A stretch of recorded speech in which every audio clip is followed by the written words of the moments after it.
오늘은 어버이 주일로 지키는 주일입니다. 성경 말씀을 통해서 우리에게 하나님께서 들려주시듯이 부모님을 잘 공경하는 믿음의 백성들이 다 되면 좋겠습니다.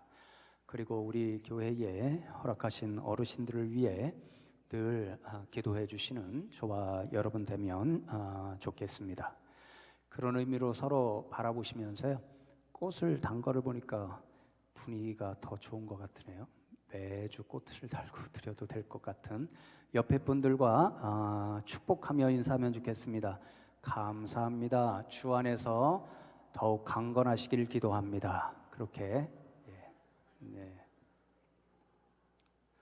오늘 우리가 읽은 성경 말씀은 노아와 그 세 아들 셈과 함과 야벳에 관한 말씀입니다. 홍수의 그 모든 심판이 끝난 후에 배에서 나온 노아가 포도나무를 심고 가꾸는 농부가 되었습니다. 어느 한 해에는 포도를 많이 수확하였고 그 포도 열매를 가지고 노아가 포도주를 만들었는데 그만 포도주를 마시고 잔뜩 취해서 벌거벗은 채로 잠이 들고 말았습니다. 그 부끄러운 모습을 가장 먼저 본 사람이 노아의 둘째 아들 함이었습니다. 함은 아버지가 자신의 부끄러움과 수치를 드러내고 자고 있는 모습을 보면서도 아무 조치를 취하지 않고 장막 밖으로 나와왔고, 오히려 자신의 형제들에게 아버지가 술 취하여서 벌거벗은 채 자고 있다, 이렇게 알려주었습니다. 그 이야기를 들은 셈과 야벳은 함과는 다르게 아버지의 옷을 가지고 장막 안으로 들어가서 아버지의 그 부끄러운 것을 보지 않으려고 얼굴을 돌이키고 뒷걸음질 쳐서 그 옷으로 아버지의 부끄러운 곳, 수치스러운 곳을 덮어 주었습니다. 얼마간의 시간이 지나고 아버지 노아가 깨어났고 세 아들이 자신에게 행한 사실을 알게 되었습니다. 그래서 자신의 수치를 가려주지 않은 함에 대해서는 크게 분노하여 저주하였고, 다른 두 아들 셈과 야벳은 자신의 수치를 가려준 일로 인해서 축복하는 그런 말씀이 기록되어 있습니다. 이 이야기는 이렇게 끝이 나는데요, 제가 처음에 본문을 정했을 때는 이것이 어버이 주일에 참 좋은 말씀이 될 것 같다, 그리고 행복한 가정을 세우는데 좋은 지혜의 말씀이 될 것 같다, 이런 생각으로 본문을 정했는데요, 지난주에 본문을 연구하고 말씀을 준비하면서 참 어려운 본문이다, 그런 생각을 하게 되었습니다. 그러니까 오늘 제가 설교하다가 조금 버벅거린다 이렇게 싶으면 우리 목사님이 말씀이 너무 어려워서 저러시는가 보다, 이렇게 이해를 하시고 들어주시면 좋겠습니다. 여러 가지 어려운 질문들을 본문에 던질 수 있기 때문에 어려운 본문인데요, 오늘은 제가 관심 가지고 연구한 두 어려운 질문을 던지고 그 질문에 답하는 방식으로 말씀을 전해드리려고 합니다. 첫 번째 질문은 이렇습니다. 함은 그저 아버지 노아의 벌거벗은 몸을 보고 그냥 나가서 셈과 야벳에게 알렸을 뿐입니다. 그런데 노아는 그 이야기를 듣고 너무도 분노하여서 저주의 말을 함에게 퍼부었습니다. 도대체 함이 행한 일이 얼마나 악한 일이길래 아버지 되는 노아가 자식 되는 함에게 축복은 하지 못할 망정 이렇게 크게 화가 나서 저주의 말을 퍼붓게 되는 것일까요? 한번 솔직히 이야기하면요, 실수한 사람은 누구지요? 잘못한 사람은 누구지요? 아버지 노아였습니다. 그런데 억울하게도 지금 함이 그 아버지의 큰 분노 때문에 야단을 맞고 또 입에 담을 수 없는 말로써 저주의 말들을 듣고 있습니다. 이 장면을 도대체 어떻게 우리가 이해해야 될까요? 한 주 동안 제가 고민했는데요. 제가 답을 찾은 한마디가 있습니다. 지금 노아가 벌거벗은 채 잠이 들었다, 그렇게 말씀하지요. 성경 말씀에 보면요, 특별히 이 이전의 창세기 말씀들에 보면 벌거벗음이 우리 인생에게 굉장히 중요한 의미로 기록이 되어 있는 것을 볼 수 있습니다. 먼저 창세기 2장 25절 말씀을 보시면 아담과 그의 아내 두 사람이 벌거벗었으나 부끄러워하지 아니하니라, 그렇게 말씀합니다. 하나님께서 아담을 만들어 놓고 혼자 사는 것이 너무 좋지 않게 보이셔서 아담을 잠들게 하신 후에 그의 갈비뼈를 취하여 돕는 배필, 함께 살아갈 수 있는 여자 하와를 만들어 주셨습니다. 그래서 두 사람이 최초의 가정 공동체를 이루어서 매일매일 서로를 바라보며 살아갔습니다. 그런데 그때 이 아담도 그렇고 하와도 그렇고 완전히 벌거벗어서 알몸으로 살아가고 있었는데 서로의 그 알몸, 벌거벗음을 보고도 부끄러워하지를 않았습니다. 타락 이전의 벌거벗음은 사람들에게 너무도 자연스러운 일이었고 그것을 보고도 부끄러움을 느끼지 않았다, 그 말씀인 거죠.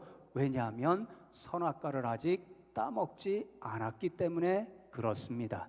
선악과를 먹지 않았기 때문에 아직은 무엇이 선한지 악한지, 무엇이 부끄러운 일인지 부끄럽지 않은 일인지를 알지 못했기 때문에 벌거벗은 몸을 보고도 자연스럽게 부끄러움과 수치를 느끼지 않고 살아갈 수가 있었습니다.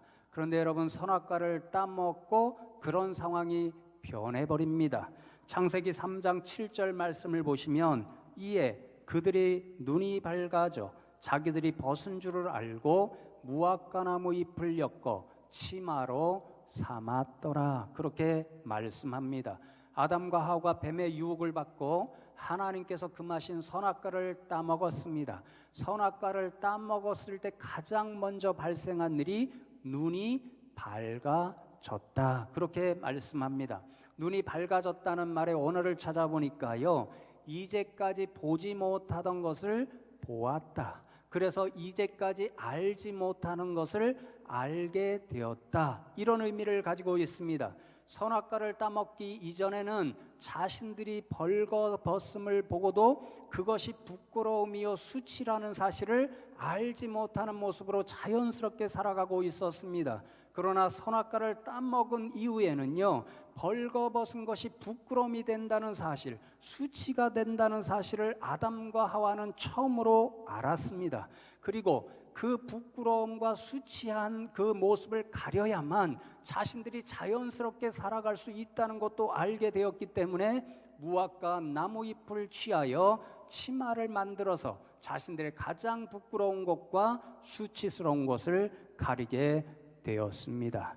타락한 인간이 만든 최초의 발명품이 자신들이 이제 알게 된 부끄러움과 수치를 가리는 옷이었다라는 것을 알 수 있는 거지요. 그러므로 여러분, 부끄러움과 수치를 느낀다는 것은요, 죄를 저지른 인간, 타락 이후에 인간에게 찾아온 자연스러운 본성이라는 것을 아는 동시에 부끄러움과 수치를 가려야만 살아갈 수 있는 모습도 타락 이후에 죄된 인간의 본성이라는 사실을 우리는 알게 되는 거죠. 누군가가 그 부끄러움과 수치를 가려야만 타락한 이후에 인간들은 자연스럽게 살아갈 수가 있습니다. 바로 이 순간에 하나님의 은혜가 개입됩니다. 창세기 3장 21절 말씀을 보시면 여호와 하나님이 아담과 그의 아내를 위하여 가죽옷을 지어 입히시니라, 이렇게 말씀합니다. 아담과 하와는요, 무화과 나무 잎으로 치마를 만들어서 자신들의 부끄러움을 가릴 옷을 만들어 입었습니다. 그런데 하나님께서는요, 그 모습을 보고 안타깝게 여기셔서 무화과 나무, 그것이 아니라 가죽 옷으로 만들어서 그들에게 입혀 주셨습니다. 속된 말로 명품을 하나님께서 최초로 만드셔서 사람들에게 입혀 주셨다라는 말씀이지요. 여러분 우스갯소리 같지만요, 이 장면에 정말 놀라운 하나님의 은혜가 드러나고 있습니다. 여러분 가죽 옷을 지어 입히려면 어떤 일이 먼저 일어나야 되죠? 그 가죽을 가진 짐승을 잡아야 됩니다. 피를 흘려야 됩니다. 여러분 선악과를 따먹으면 반드시 죽으리라, 그렇게 하나님이 말씀하셨습니다. 아담과 하와가 선악과를 따먹고 하나님 앞에 불순종하는 죄를 범했으니 죽을 사람은 아담과 하와였습니다. 그러나 하나님께서는 은혜를 베푸셔서 아담과 하와를 죽이시지 않으시고 대신하여 짐승으로 하여금 피를 흘리게 하시고 그 짐승의 가죽을 취하여서 가죽 옷을 입혀서 그들의 부끄러운 것, 수치스러운 것을 가리시고 보호하심으로 생명을 연장하게 해 주셨습니다. 여러분 예수 그리스도도 마찬가지인 분이시지요. 우리는 아담과 하와 같아서 죽을 수밖에 없는 사람들이었습니다. 그러나 하나님께서는 저와 여러분을 죽이지 않으시고 예수 그리스도 자신의 독생자를 저 십자가에 내어주시고 피 흘리시며 죽게 하셨습니다. 그 피의 값으로 우리에게 의의 옷을 만들어 입히심으로 오늘도 새 생명을 얻고 살아가게 해 주셨습니다. 그러나 여러분 하나님께서 아담과 하와의 벌거벗은 그 수치스러운 부분을 가리시기 위해서 가죽옷을 만들어 입히셨다는 것이 얼마나 놀라운 큰 은혜요 사랑의 일인지 모릅니다. 그래서 성도 여러분, 지금도 이스라엘 백성들 있잖아요, 유다 사람들 있잖아요. 이 장면, 하나님께서 벌거벗은 아담과 하와의 그 수치를 감추어 주시기 위해서 가죽 옷을 만들어 주셨다, 이것이 놀라운 은혜인 것을 기억하면서요, 어떤 사람들에게 사랑을 베풀기를 원할 때, 또 은혜를 베풀기를 원할 때 옷을 선물하는 전통이 있다고 합니다. 그 중에 가장 명품이 뭐냐면요, 쿠토넷 파심이라는 거예요. 제가 어느 기사에서 보았습니다. 이게 가장 비싸고 고급진 옷이기 때문에 자신이 가장 은혜를 베풀고 싶은 사람, 가장 사랑하는 사람에게 이런 옷을 선물로 해준다고 합니다. 제사장들이 그런 옷을 입었다 하고요, 또 왕궁의 공주가 그런 옷을 입었다 하고요, 야곱이 요셉에게 입혀준 옷이 바로 이 명품 중의 명품 쿠토넷 파심의 한 종류였다고 합니다. 그러니 여러분, 지금 하나님께서 옷을 입혀주시는 이 장면이 얼마나 은혜의 일인지 우리는 다시 한번 깨달을 수가 있습니다. 그런데 여러분, 지금 불행하게도 노아는 벌거벗은 채로 자신의 부끄러운 부분을 드러낸 채 잠들어 있습니다. 무슨 상황이 노아에게 발생한 것이냐면요, 하나님께서 아담과 하와를 위해서 가죽 옷을 입히셔서 그의 부끄러운 것을 가려주셔서 생명을 살아갈 수 있었던 것처럼 이제 벌거벗은 노아를 위해서 그 수치스러운 부분, 부끄러운 부분을 가려주기 위한 어떤 도울 수 있는 사람이 필요한 상황 가운데 빠져 있다는 것을 이야기하는 거지요. 누군가 하나님 역할을 대신해서 무엇인가 옷을 가지고 노아의 부끄러운 그 부분을 가려주어야 하는 은혜가 필요한 시간입니다. 바로 그 상황에 함이 제일 먼저 아버지의 부끄러운 모습을 보았습니다. 그런데 여러분, 함은 이 순간에 하나님의 역할을 대신하지 않고요, 오히려 그 상황을 그저 외면한 채 밖으로 나가서 셈과 야벳에게 우리 아버지가 술 취해서 벌거벗은 채로 자고 있다, 이렇게 알리는 일을 했습니다. 여러분, 오늘 본문 22절 말씀해 보시면요, 가나안의 아버지 함이 그의 아버지의 하체를 보고 밖으로 나가서 그의 두 형제에게 알림에, 이렇게 기록이 되어 있습니다. 본다라는 말하고 알린다는 말을 제가 원어의 의미를 찾아보니까요, 아주 고약한 뜻을 가지고 있습니다. 본다는 말은 주목하여 면밀히 살핀다, 그것도 즐기듯이 그렇게 한다, 이런 의미를 가지고 있습니다. 여러분, 우리가 어떤 사람의 벌거벗은 몸을 보면요, 자연스럽게 우리의 눈을 바로 돌려야 됩니다. 그래서 벌거벗은 사람이 느낄 수 있는 그 수치와 부끄러움을 우리가 보호해 주는 것이 인지상정의 일입니다. 함도 마땅히 그러해야 했습니다. 더욱이 아버지가 벌거벗은 채 부끄러움을 느낄 수밖에 없는 장면에 놓여 있었습니다. 하나님 역할을 대신해서 그 부끄러움을 가려주고 보호해 주어야 했는데 오히려 함은 그렇게 하지를 않았다, 그 말인 거죠. 알린다라는 말도 비슷합니다. 비밀을 누설한다. 그것도 그 비밀을 안 사실을 통해서 즐거워하면서 그 비밀을 알린다, 이런 의미를 가지고 있습니다. 그러니 함이 아버지의 부끄러운 모습을 보고 밖에 나가서 셈과 야벳에게 알렸다, 이 말은요, 킥킥대면서 아버지 벌거벗은 몸을 보았는데 이런 부끄러운 모습이 있어, 이렇게 즐기면서 이야기를 했다는 거죠. 여러분, 함이 아버지 노아에 의해서 화야를 받는 대상이 되고 저주를 받는 대상이 된 이유가 여기에 있습니다.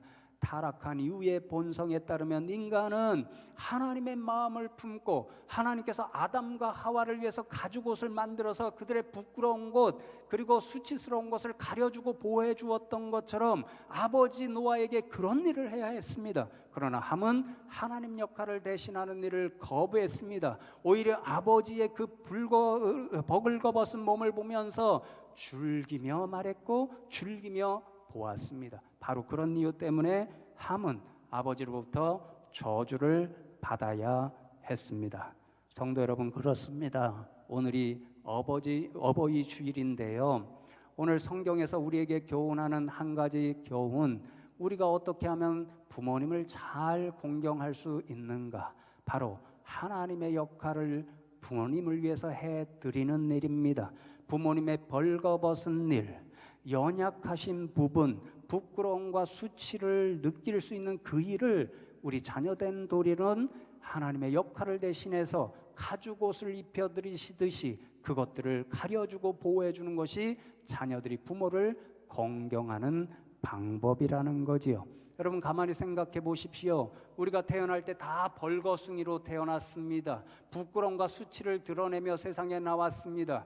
그 부끄러움과 수치를 누가 가려주었나요? 우리 부모님이 부끄러움과 수치를 가려주었습니다. 옷을 입혀서 가려주었습니다. 그 벌거벗은 그대로 세상에 내어놓으면 죽을 수밖에 없는 연약한 인생이니까 옷을 입혀서 강하게 만들어주고 따스한 것을 먹여주셔서 길러주셨습니다. 그런데 이제 부모님이 약해지셨습니다. 누군가 옷을 입혀드리고 연약하고 부끄러운 부분을 가려드릴 도울 사람이 필요합니다. 하나님께서 저와 여러분이 그 일을 해야 된다, 그렇게 말씀합니다. 여러분, 벌거숭이로 태어난 자녀에게 옷을 입혀주지 않고 보호해주지 않으면 그 부모는 폐륜 부모가 되어버립니다. 마찬가지로 부모님의 벌거벗음을 보고도 가려주지 않으면 그 자식 역시 폐륜아가 되어버리고 맙니다. 그러니 행복한 가정은 어떤 가정인가? 서로의 연약한 것과 부끄러운 것을 가려주는 가정, 서로에게 서로를 위해서 하나님의 역할을 대신해주는 가정, 그 가정이 행복한 가정입니다. 그러니 여러분, 잠언 17장 9절에 보면 허물을 덮어주는 자는 사랑을 구하는 자요, 그것을 거듭말하는 자는 친한 벗을 이간하는 자니라, 이렇게 말씀합니다. 이 말씀들을 저와 여러분이 분명히 기억하여서 가정 가운데 서로의 허물과 부끄러운 부분과 연약한 부분을 덮어주고 가려주고 보호해 줌으로써 행복한 가정을 이뤄가는 저와 여러분 되기를 주님의 이름으로 축복합니다. 두 번째 질문은 아주 간단하게 살펴보려고 하는데요, 오늘 본문 계속 읽어보면요, 참 이상한 장면, 이상한 말씀을 우리가 발견하게 됩니다. 지금 아버지 노아에게 잘못한 사람은 함이라고 하는 둘째 아들입니다. 그래서 노아가 함을 굉장히 혼내키고 저주를 퍼붓고 있습니다. 그런데 이상한 일은요, 그 저주의 대상이 함이 아닙니다. 가나안이라고 하는 사람에게 저주가 퍼부어지고 있습니다. 본문 25절 말씀을 보시면요, 이에 이르되 가나안은 저주를 받아 그의 형제의 종들의 종이 되기를 원하노라, 이렇게 말씀합니다. 가나안은 함의 아들이라 그렇게 말씀합니다. 쟤는 아버지 함이 저질렀는데 저주는 지금 아들인 가나안이 받고 있습니다. 아무 상관도 없는 가나안이 지금 저주의 대상이 되고 있습니다. 가나안이 들으면 억울해 죽을 말입니다. 여러분, 도대체 이 이해 안 되는 상황은 우리들에게 무엇을 말씀하고 있는 것일까요? 제가 연구한 결과 답은 이렇습니다. 지금 본문에 쓰인 가나안은요, 함의 아들 한 개인 가나안이 아닙니다. 가나안은 성경에 기록된 가나안이라고 하는 민족을 말하고 있습니다. 함으로부터 시작된 가계도가 가나안으로 바로 이어지고, 그 이후에 보면 우리가 성경에서 이 기록된 가나안 칠족속이 바로 이 함과 가나안으로부터 세상에 탄생하게 됩니다. 창세기 말씀은 모세가 지은 오경 가운데 하나이지요. 모세는 애굽에서 이스라엘을 건져냈습니다. 40년 동안 광야 생활을 하면서 하나님의 말씀으로 이스라엘 백성들을 양육했습니다. 하나님께서 인도하시겠다고 약속하신 젖과 꿀이 흐르는 그 가나안 땅으로 들어가기에 앞서 하나님의 부르심을 받게 되어 있습니다. 그 상황에서 모세는요, 여러 가지 하나님의 교훈들을 이스라엘 백성들에게 전해주기 위해서 모세오경을 지었습니다. 그리고는 제가 생각하기에 모세오경의 핵심적인 교훈을 한마디로 요약한다면요, 지금 이제 축복의 땅 가나안 땅으로 들어갈 것인데 너희들은 그곳에 들어가게 되면 절대 가나안 족속과 함께 살아서는 안 된다, 가까이에서는 안 된다. 왜냐하면 그들은 하나님을 모르고 우상 숭배하는 민족이기 때문에 그렇다. 이것을 교훈하기 위한 모세의 장치가 바로 노아를 통하여 함이 저주받는 것이 아니라 가나안이라고 하는 모든 민족, 하나님을 모르는 그들의 모든 그 속성 때문에 하나님으로부터 저주와 심판을 받을 것이니까 이스라엘 백성, 하나님을 알고 믿어야 하는 너희가 가서 섬김으로 그들과 더불어 저주를 받으면 안 된다. 이 두려움의 교훈인 거지요. 제가 말씀을 준비하면서 우연히 개신대학교의 한 구약학 교수님이 세미나에서 발표한 논문의 주된 내용을 옮긴 기사를 보았는데요, 가나안 관련 이스라엘 백성들에 대한 연구의 그런 논문이었습니다. 일부분이 이렇게 적혀 있었습니다. 성경에서 이스라엘 민족의 초기 정체성은 늘 가나안 사람들의 문화와 종교를 상극으로 해서 형성됐다. 하나님이 주실 땅에서 이스라엘 사람과 가나안 사람들은 공존할 수 없었다. 이스라엘 백성들이 하나님의 백성이라고 하는 자신의 정체성을 확인하기 위해서는 늘 하나님을 모르고 우상 숭배하고 있는 가나안 백성들과 비교함으로써 자신들이 누구인가 하는 정체성을 확인할 수 있었다, 그 말씀인 거죠. 그래서 자신들이 하나님의 백성이라고 하는 정체성을 유지하기 위해서는 그 정체성을 흔들 수 있는 가나안 백성들, 우상을 숭배하고 그 우상을 숭배하면서 살아가게 되는 자신들의 삶의 방식, 문화, 가치관에 물들어서는 안 된다, 그 사실을 교훈하는 것이 오늘 성경 말씀이라는 거지요. 여러분, 가나안 사람들이 우상을 숭배하면서 살아가는 삶의 방식을 제가 한마디로 결론 내린 게 무엇이냐면요, 벌거벗음을 즐기는 문화였다, 그렇게 요약할 수 있었습니다. 여러분, 그들이 섬긴 대표적인 우상이 바알과 아세라였습니다. 이들은 부부였습니다. 풍요를 약속하는 신이었습니다. 그래서 여러분, 바알과 아세라를 섬기는 가나안 사람들은요, 그들을 섬기는 예식이 있었습니다. 그 예식은요, 부끄럽지만 죄송하지만 성적인 쾌락을 즐기는 일이었습니다. 사람들이 성적인 쾌락을 즐기는 일을 보고 바알과 아세라가 성적으로 흥분하여서 자신들도 성적인 관계를 맺으면 세상 가운데 풍요로운 일이 일어날 것이다. 이런 믿음을 가지고 성적으로 벌거벗은 일을 즐겼습니다. 벌거벗은 채 술을 마셨고요, 벌거벗은 채 춤을 추었고요. 그 제단 주변에는 부끄러운 수많은 인생들이 모여 있었습니다. 제가 그 모인 사람들은 얘기하지 않겠습니다. 그런데 여러분, 오늘 말씀해 보시면 함은 노아의 하체를 보았습니다. 반면에 셈과 야벳은 아버지 노아의 하체를 보지 않으려고 얼굴을 돌이켰습니다. 하체는 성적인 부분, 그 때문에 부끄러운 곳을 말합니다.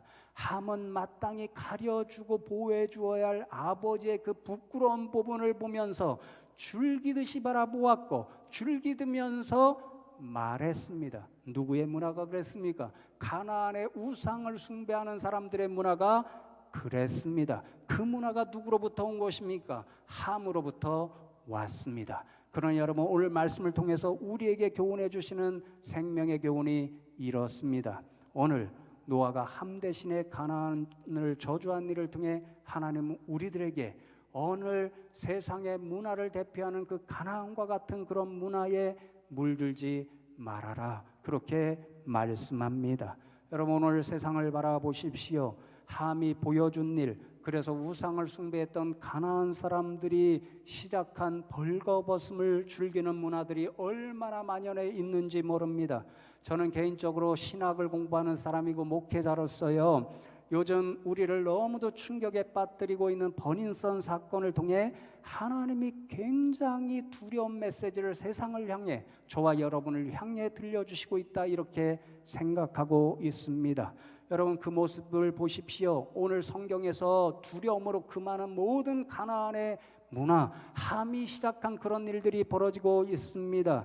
가리어주고 보호해 주어야 할 벌거벗은 것, 부끄러운 것을 오히려 함처럼 즐기는 시대 가운데 살아가고 있습니다.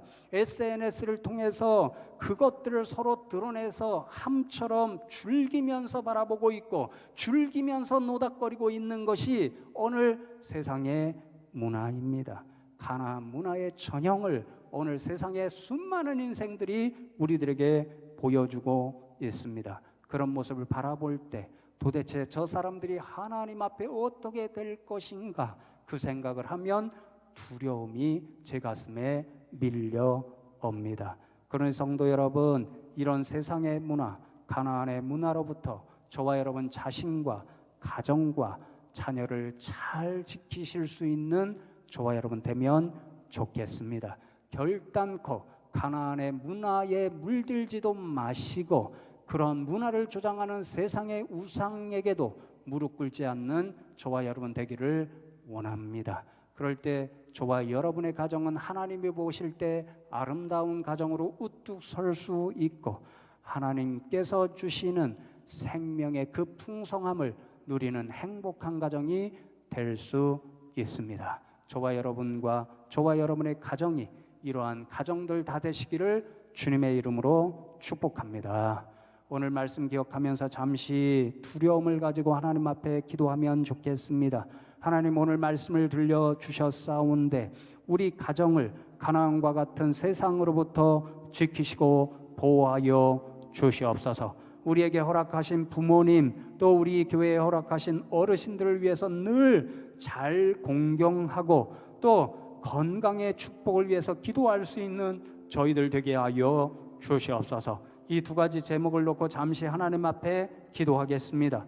하나님, 감사합니다. 오늘 어버이 주일을 맞아서 저희 성도님들을 불러주시고 말씀을 들으며 우리가 행복한 가정을 이루기는 방법, 또 어르신들을 잘 공경하는 생명의 교훈을 깨닫게 하시니 감사함을 드립니다.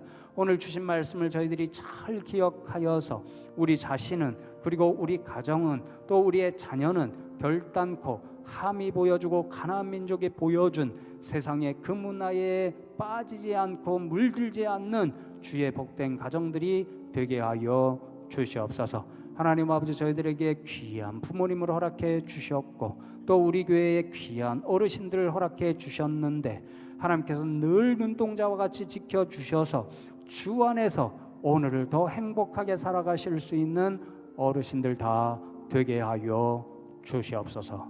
주여 도와 주시옵소서. 하나님 감사합니다. 오늘 어버이 주일에 저희 성도님들을 이곳에 불러주시고 말씀을 통하여서 어떻게 하면 부모님을 더 잘 공경할까, 어떻게 하면 하나님이 보시는 아름다운 행복한 가정을 이룰까, 생명의 말씀으로 교훈하여 주심에 감사함을 드립니다. 오늘 말씀을 두려움의 말씀이요 약속의 말씀으로 기억하여서 우리 가정은 절대로 가나안의 세상 문화에 빠지지 않게 하여 주시옵고, 하나님 보시기에 아름다운 믿음의 가정을 이루어서 날마다 행복하고 복된 가정이 되게 하여 주시옵소서. 우리에게 허락하신 부모님과 또 우리 교회에 허락하신 어르신들 기억하여 주셔서 날마다 주 안에서 더욱더 행복하고 건강한 삶을 살아가게 하여 주시옵소서. 감사하고 예수 그리스도의 이름으로 기도하옵나이다. 아멘.